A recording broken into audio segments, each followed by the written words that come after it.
Friends, જય દ્વારકાધીશ. આજે પૂરા ઇન્ડિયામાં એક જ મૂવીની ચર્ચા થઈ રહી છે. એનું નામ છે લાલો. તો ચાલો જાણીએ કે લાલો મૂવીમાં શું કહેવામાં આવ્યું છે, શેના માટે છે. લાલો મૂવી વિશે થોડી વાત કરીએ તો જ્યારે એ રિલીઝ થયું ત્યારે એના 4 જ શો હતા, પણ ધીરે ધીરે એની એટલી બધી વાતો અને પબ્લિસિટી થતાં આજે પૂરા ઇન્ડિયામાં લાલો ગુજરાતી મૂવી છવાઈ ગયું છે. તો લાલો એક રિક્ષાવાળો છે.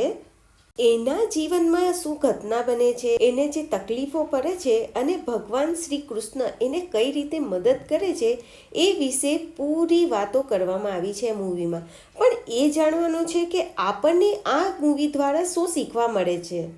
આપણા વડીલો પાસેથી આપણે હંમેશા સાંભળ્યું છે કે જેવા આપણે કર્મ કરીશું તેવું જ આપણને ફળ મળશે, અને દુનિયામાં ભગવાનનું અસ્તિત્વ છે અને ભગવાન હંમેશા આપણા દિલમાં રહે છે. બસ એક જ વસ્તુ છે કે આપણે એને દિલથી યાદ નથી કરતા. જ્યારે આપણે એને દિલથી યાદ કરીશું ભગવાનને, તો ભગવાન હંમેશા આપણને સહાય કરવા માટે આવે જ છે. ભગવાન આપણને રસ્તો બતાવે છે, પણ એ રસ્તા પર આગળ વધવાનું કામ તો આપણે જ કરવાનું હોય છે. એટલે તમે મૂવીના પોસ્ટરમાં જ જોશો કે લાલો શ્રી કૃષ્ણ સદા સહાયતે, મતલબ કે શ્રી કૃષ્ણ સદા આપણને સહાયતા કરે છે. અહીં લાલા નામનું જે કેરેક્ટર છે એને શ્રી કૃષ્ણ સહાય કરે છે, રસ્તો બતાવે છે, પણ એને આગળ વધવાનું કામ તો લાલાએ જ કરવું પડ્યું છે. ભગવાન કહે છે ને કે પહેલાં તું કામ કરવાનું સ્ટાર્ટ કર, તારું કર્મ કર, આગળ હું તને રસ્તો બતાવીશ અને હું તને મદદ કરીશ અને હું તને સફળતા આપીશ.